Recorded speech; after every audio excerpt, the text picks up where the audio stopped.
It's supposed to feel.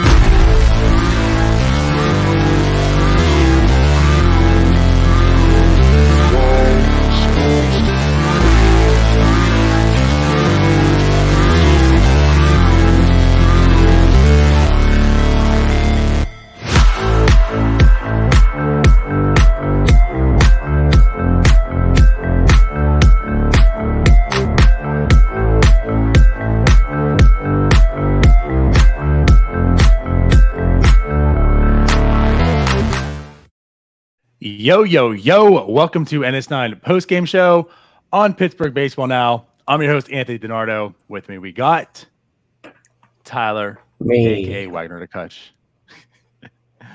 What's up, my guy? Just happy to be back. Are you happy to be back? You don't look happy to be back. I'm not happy to be back. I wanted another week of an All-Star break. Now, mind you, I enjoy seeing you guys. Don't get me wrong. I don't enjoy having to watch this team. so there's that part of it, right? I mean, the Pirates are pretty bad right now. And as you mentioned, especially with what was I going to say here? Oh, yeah, like this time of the year, you're hoping that the Pirates be more interesting to watch and such, right? Now, I get all that. But what I just want to say was just like, with especially us being doing the post-game show now after every game and such, what we're doing here, how nice was it to have that break, like you mentioned? I mean, it was just, I came home. There was no game to watch. There was no post-game to do. Just chill. It was really, it was very relaxing. And on top of that, my wife's not home this week. So, oh, man, you had a great week. Best week ever. And then the Pirates just drop a big fat dookie on us today. You know what? Did you guys miss baseball last week? Well, here's Kevin Newman at the top of the order. Yoshi Tsutsugo in the lineup. Diego Castillo. You get no O'Neill Cruz. Zach Thompson's on the hill. And Brian Reynolds is hurt still. Yes. Have fun. Facing Braxton Garrett for the Marlins, who isn't exactly, I mean, he was a top pick. Hasn't really done injuries and such. Hasn't really panned out in that sense. Made the Pirates look silly today. I mean, he went, 6 innings, 7 strikeouts. That slider with him was just, I mean, it did look filthy, but also, I mean, it just made the Pirates look silly. So we get on, I know it's probably because of the tenure of Oscar Marine. We get on him a lot, and I think deservedly so. At what point do we turn the heat up on Andy Haines? I know he's not working with much, but this team's approach to the plate is just pitiful. It's something that we haven't been that vocal on. I think we were more vocal on it like in the off season. This season came and we've kind of done it's been more, like you said, more on Oscar Marine, which we've actually seen the Pirates pitchers, the starting pitchers, have some improvement. So we've backed off of that a little bit even, right? But you're absolutely correct. I understand that Yoshi Tsutsugo stinks. And much of this lineup, right? Josh Van Meter. Like this isn't, we're in that sense too, like you mentioned, like how much is it the lineup? I mean, these players aren't good. How much can you do with them? But I think, like you're saying, the approach. And I think what stands out the most is like O'Neill Cruz. At this point, it's not even just him. I can't remember who it was right before the break that brought, I think it was Stumpf actually that might have brought it up to Shelton about how many strikes they took that day. And it was in the 50s. I believe. Okay. I thought 47, but regardless. It might have been. But regardless, it was that's a almost lot. 50, and that's where we're at. Right. So I don't understand how this team can give up pitches. No, they cannot. They are not good enough for it. Their approaches at the plate are very bad. They strike out a lot. Struck out 11 more times a day, and they don't walk enough to make up for it. No. Nor do they have the power on this team to do it. No. And they lost 2 of those things today. And once again, all that should come back to kind of defend him because he's not dealing with any real major league talent in this lineup right now. But even what's there, talent-wise, hasn't been good. Brian Hayes has had a bad year at the plate. He has. O'Neill Cruz I know hasn't. Reynolds struggled, but he's coming back. And right. And that's why I pointed to O'Neal Cruz, because you can clearly look at this lineup up and down for the most part and just say, like, Josh Van Meter isn't good. I mean, a lot of this comes on to the GM and the roster construction. Like, these guys shouldn't be major leaguers. So can you blame him for having to coach up these guys and not succeeding, right, in that sense? So I get that. And that's why I point to O'Neal Cruz, because I think, and you've been all on this too, like when you look at O'Neal Cruz, like just how conservative he is. I mean, he just allows 2 strikes to get on him, and then he's just in swing mode. And here we are. And we're seeing it up and down the lineup. The one guy that we don't see it from is Chavis, who's might be having his best year ever at the plate, even though he's struggling to this point, but still probably his best year ever. Well, yeah, I mean, it certainly is. But at what point is that heat going to be turned up on his seat? He'll get another year, I'm sure. Start. I think it needs to start. And again, I don't want to make it a singular thing. Like everything is on him about O'Neal Cruz and put all the blame on him too from O'Neal Cruz. But again, like that to me, just what stands out the most. And that is a good hitter. Like you need to see O'Neal Cruz hit. You need to see him become a productive player. And I'm not taking away from his struggles and putting in passing blame, but that's something that you stand out and notice is his approach. And maybe if he was more aggressive in swinging on fastballs that are coming down the middle instead of watching them go by, he might have better numbers. Yeah, and it's been half a year. But it's the same thing we were doing with Marine. Who did Marine improve? Right. Hitting wise, who has improved? It's once again 90 games, maybe Vogelbach, but it was a half a year of just kind of lightning in a bottle. Where, but the weird thing about that usually is Vogel. I'll hold on now. Wait, like my mind is Haines this year, or was he signed last year? This year, right? I'm not crazy. Right? That's what I thought so. But I was like, before I said this, I don't want to sound dumb. Yeah, so what I was getting at was Vogelbach was with him before the Brewers though as well. Right. So, like, I can't say he came over and changed Vogelbach because really it's just a continuation for the most part in that sense. But like Vogelbach, you can say like he has hit this year, but it's like I don't know if I can really tout Haines for that because that was also his hitting coach in Milwaukee beforehand as well, which led him to signing this ridiculously low contract. So, but outside of Vogelbach, I don't really know who you can credit.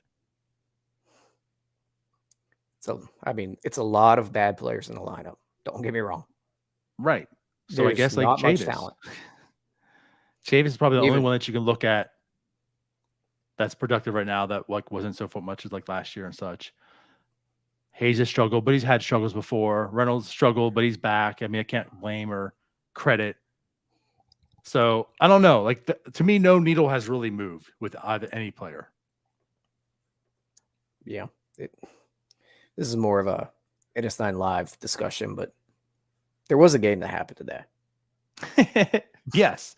And 11 strikeouts took place. Yeah, that they did. And Yoshi, golden sombrero, 0 for 3 strikeouts because he is a cleanup hitter.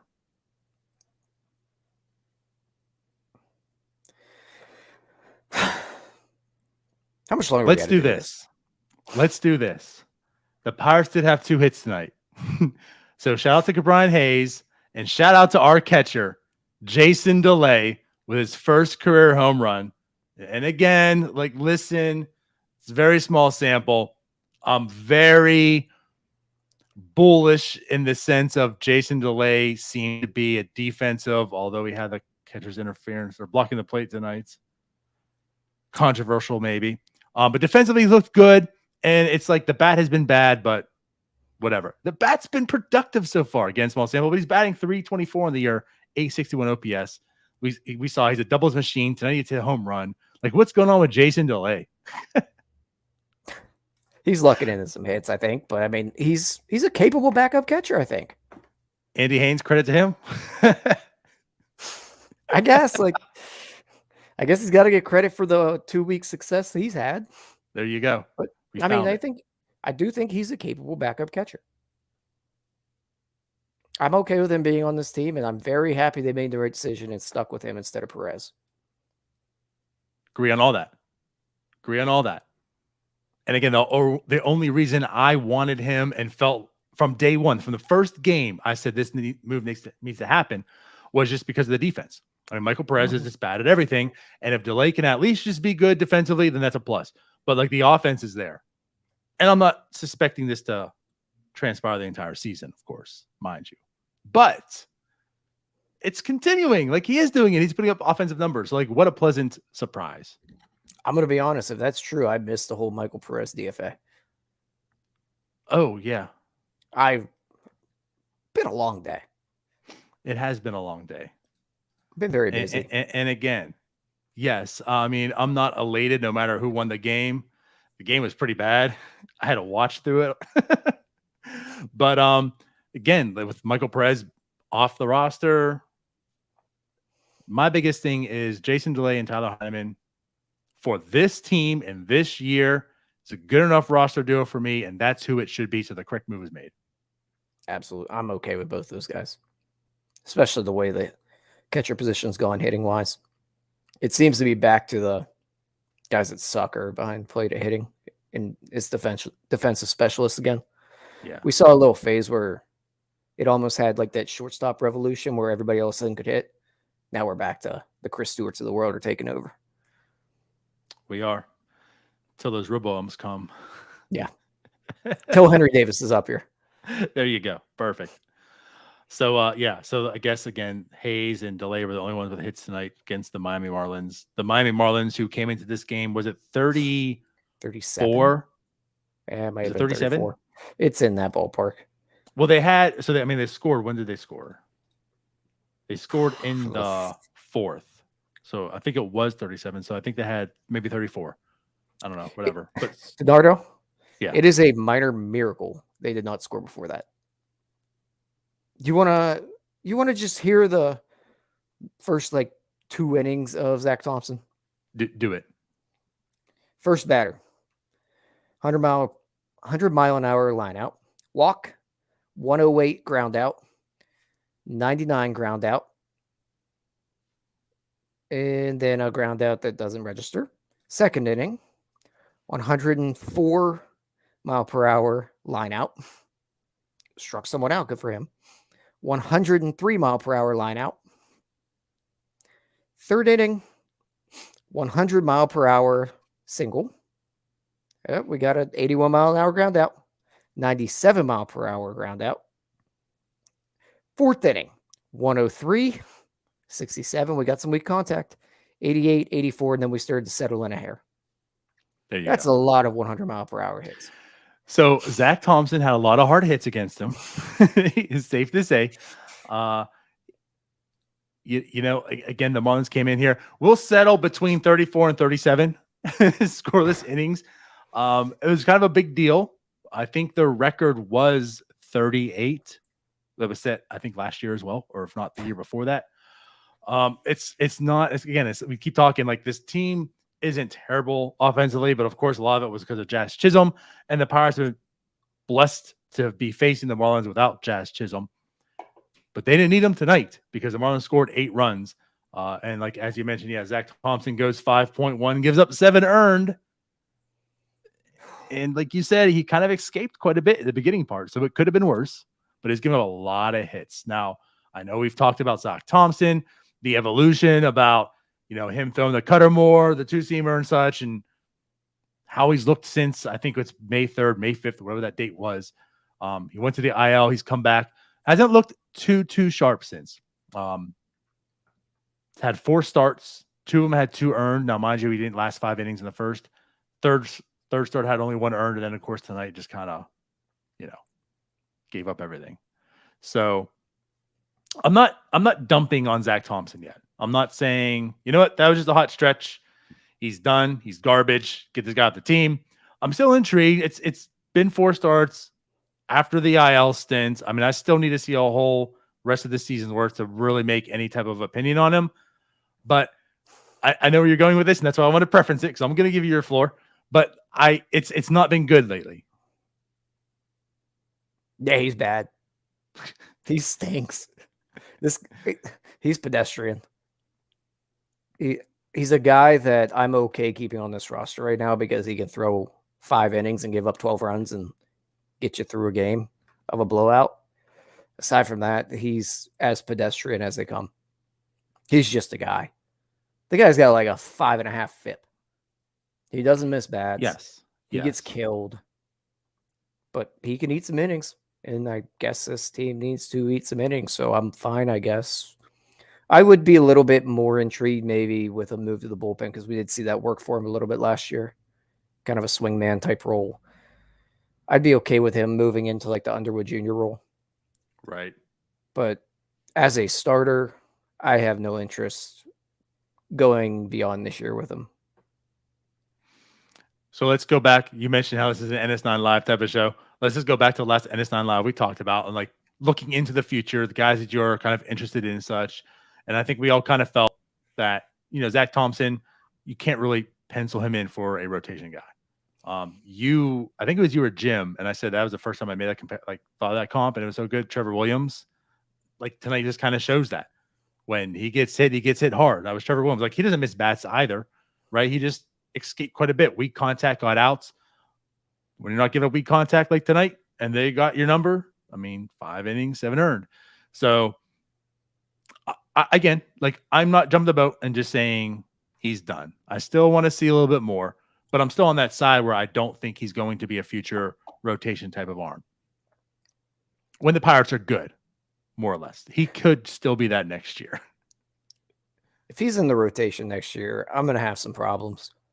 Well, that means they really did nothing again. Yeah. Well, let's transition because we also have a comment here in regards of a question. So you talked about if they do nothing next year, they started doing the somethings. So today was the big trade. They traded Daniel Vogelbach, and I guess where there's smoke, there's fire. Where there's fire, there's smoke. The Mets were in conversations. Apparently, we've heard the rumors. They made the deal with the Mets today. So they trade Daniel Vogelbach, which, mind you, I want to put this out here because I think there's some confusion I saw. So Daniel Vogelbach, it does have an extra year of control. He does have that option for $1.5 million next year. So this isn't like a rental per se. So Daniel Vogelbach was traded to the Mets for Colin Holderman. Let's talk. Let's talk about this trade. What was your initial thought on this? I think my initial thought after I had to look up who Colin Holderman was. Because, let's be honest. Does anybody know who he is? I don't watch the Mets. People in New York. Yeah, I don't watch the Mets. Looked him up. I'm like, fine, whatever. That's my initial thoughts of it. That's kind of still where I'm at. I'm not really upset about it. The team does need relievers. From everything I see, he looks like he's a capable guy. Fine with it, but I tweeted, I'm just kind of at the point where I don't like giving up useful major leaguers for relievers. I think they can be found on the cheap, and we've seen it with this team before. Maybe not in the Sherrington era, but before that, we saw a lot of it. I don't love giving up probably your second best hitter right now, but I'm also more okay because Jim and I have talked about this with Vogelbach. He's a very limited player, and he just does not fit on this team because with Yoshi, with Chavis, which, yeah, we know Yoshi needs to go. It is what it is. They've got 2 guys that cannot play first base. And with the new universal DH, it's a role that you'd probably like to fill as a day off type deal with maybe a Brian Reynolds or a Hayes or Cruz, or whoever you want to plug into that role at that point. And it's just kind of stuck with Vogelbach now because he can't play anywhere else. So there's not really a place for him on this team. He's more useful to another team. I'm fine getting a reliever, I guess. I'm happy it wasn't like a low A lottery ticket because that's when it feels like we're doing this again. We're just kicking the can again. It maybe doesn't improve the team now, depending on how he does, but it at least it's a piece for this team now. I like the way you put that, and that's kind of how I summed it up. You know, when the smoke started coming out that Vogelbach could be traded. I know we didn't talk too much like on Twitter out there, right? But like internally, we kind of talked about this, and I was on the fence. Like this seems dumb. This seems dumb because especially like what do we tout? Like corner outfielders go for so cheap, right? Corner, like a first baseman goes for cheap. And you talk about like a DH, like you mentioned, very limited. He's a DH and essentially a platoon DH because he mashes righties. Like let's get that for all the other people. Well, he's a 206 hitter. Okay, cool. I get that. And you're just speaking of batting average. But versus righties, he mashes a 149 weighted runs created plus. He bats 260, like 370, a 520 slugging, 12 home runs against righties. He's the 17th best hitter in baseball versus righties. So he mashes. And that's also the better side of the platoon, right? Righties versus lefties. But like you said, he's very limited. And so like where I was coming from was I don't want to see a trade because you're not going to get much in return. It's like what you were saying. Like you're probably going to get this single label. It's like the Tyler Anderson trade. You were going to get the Tyler Anderson trade. And is there upside in that? No. Is that really going to do anything? No. So if you're not going to get anything really for him, just keep him for the $1.5 million for next year. And that way you have him next year as well. And hell, if something better comes up, like you could also trade him next year if things aren't going well, but like keep him because you guys, like you see this team and where it's going next year, this team's going to need hitters. Now, I hope there's a first baseman that's signed or we don't have the same problem this year, Yoshi and Vogelbach, but at least you have him there as a DH. He's a very competent DH and he's very, very cheap. So just go with it. This is why I like the trade. It's for all those reasons that you mentioned. It's not some single A player that's very limited ceiling and just a catcher that's not going to go anywhere. You know what I mean? Like organizational depth, more or less. There is a useful player. This reliever, the Mets clearly like. What I find funny is when you look on both Twitters, when you look at Pirates Twitter, all the replies hated it. When you look at Mets Twitter, all the replies hated it. So honestly, that to me made me feel a little comfortable because I don't know. I don't watch this guy every day. Like you mentioned, who is this guy? I don't know, but Mets fans seem to really, really enjoy him. And that's a team also that needs relievers. So that's also why they're kind of pissed off. It reminded me of Clay Holmes trade. There you go. Everybody was mad they were trading Hoy Park, and we were happy that we were trading Clay Holmes. Yeah. So it's like, this is actually a useful guy. 17.1 innings, a 2.04 ERA. He's a sinker, cutter, slider guy. Throws about 96 miles an hour. It's not great stuff. Like I don't look at this guy and say oh, he's elite, but he seems like he could be useful. And like you said, this is something that happens today. He is here today. The guy that I figured they would trade, you would hope to be this person. So they got this person now. And that's why I'm okay with it. Yes, I get your point of it's easier to build bullpens. There are a dime a dozen, like all that. But same sense of Vogelbach, he is very limited. And he's a right-hand platoon DH guy. There's not a whole lot of value in that either. So I think they actually did well value-wise in getting what they got. And I'm okay with it. Yeah, they also probably did sell high on Vogelbach right now. You look at his career, he's not this hitter in his career. Now, whether that be because he's been used more against lefties previously or things like that, maybe, but he will go through slumps. That's who he is. So they probably sold high on him. They got a reliever with control that seems like he can be a capable, at least somewhat back-end type of guy. I guess that's the best you can hope. At least they didn't go with the A-ball pitcher with good stuff that probably ends up in the bullpen like this guy. Right. And again, like that, the best case scenario for him is to be this guy. So now you're eliminating like all the like risk more or less, and you got the guy. And that's why I'm okay with it. Like when you look at the trade and you see a 26-year-old reliever my initial was, oh God, a 26-year reliever. Like, what are It's we pretty doing much what here? I thought immediately. Right. When you looked into him, I was like, you know what? I get it. And that's one of the things too, like with COVID, kind of screw with him. He was a starter, went to the bullpen.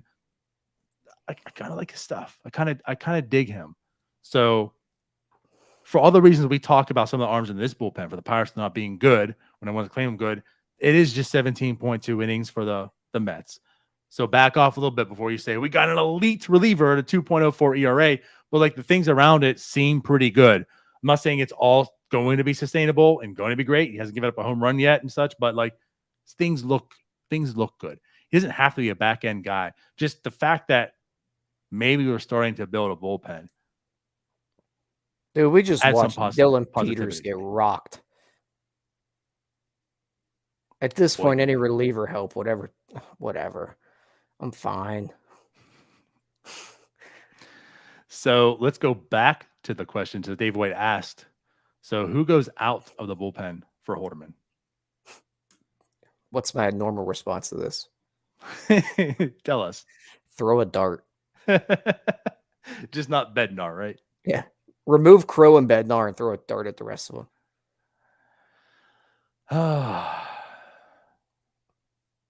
I really don't care. I mean, I'd have to actually look and see who's in the bullpen at this point because it changes every day. Right. Terrible podcasting.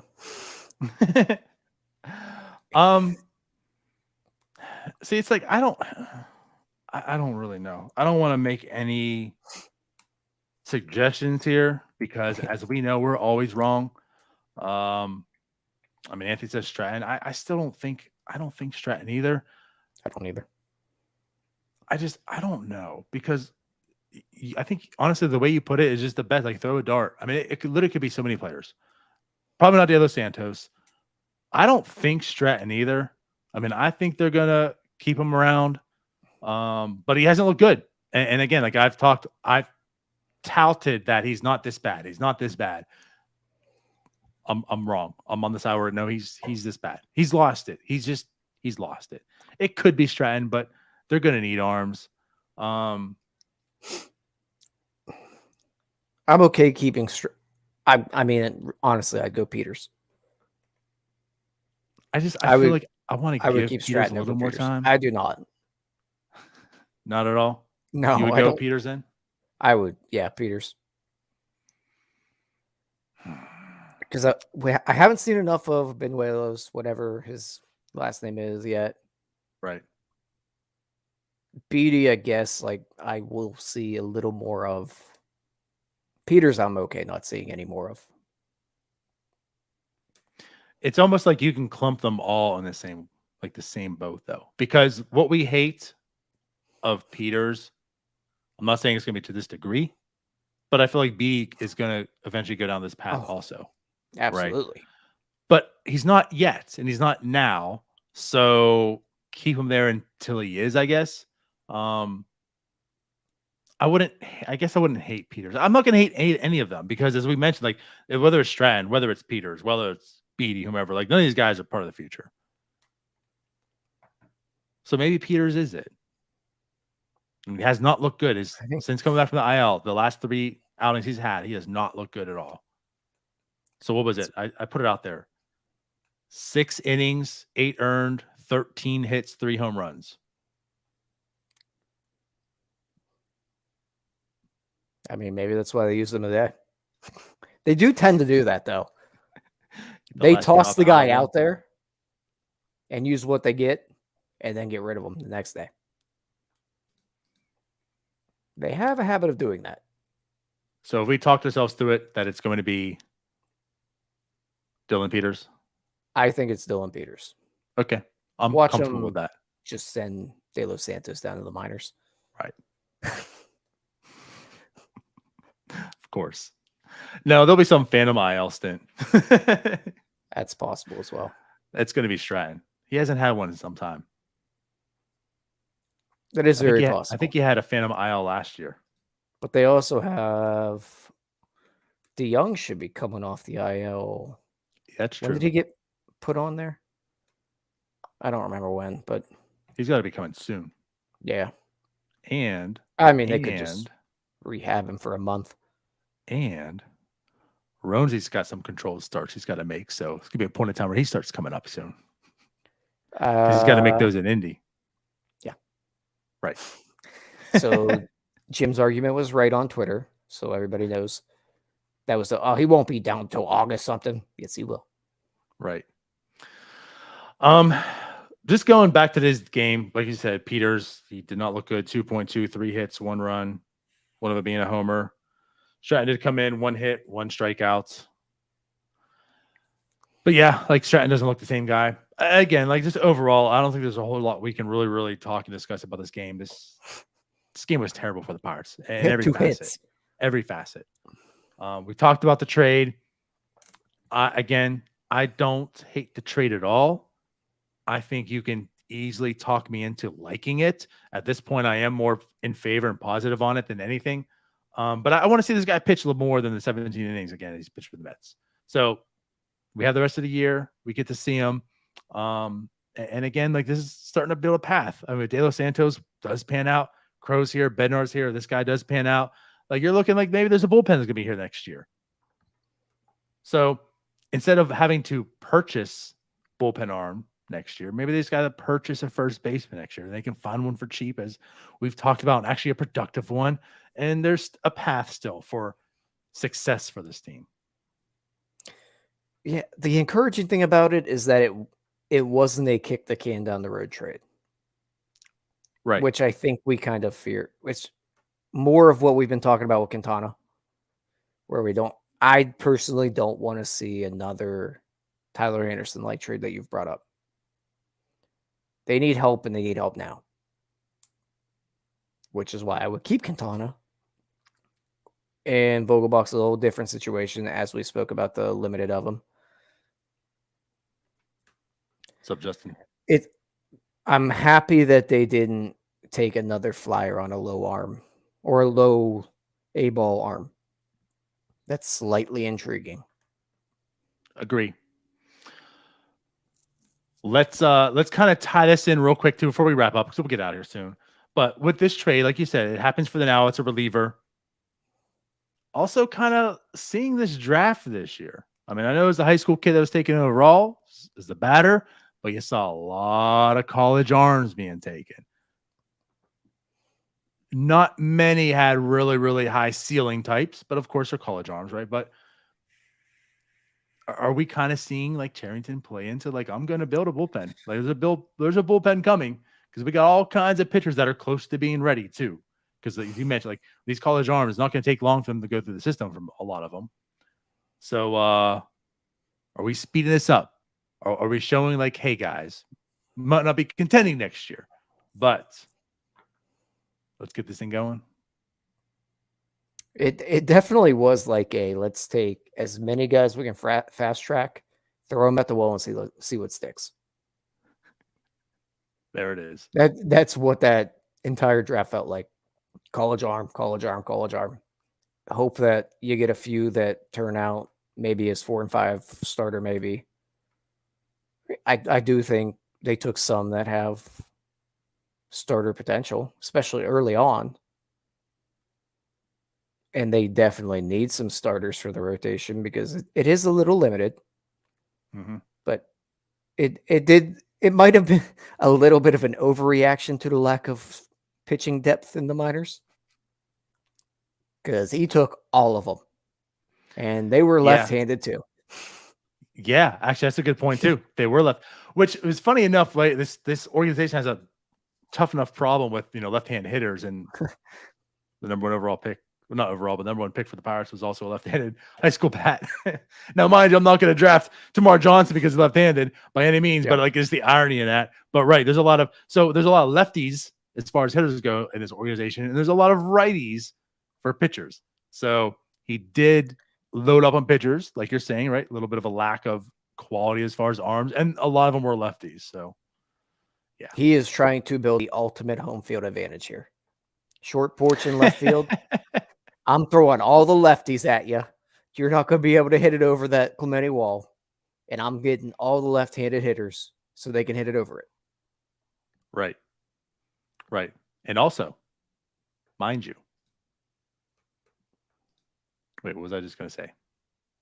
I have no Oh, idea. yeah. Speaking of home field advantage, Jack Sawinski, 2 home runs tonight with the Indianapolis Indians. So Vogelback's gone. I'm just saying, we're talking about, right, who's going to replace who, or Holderman or whatever. I mean, with Vogelback being gone, there's a spot open for this lineup.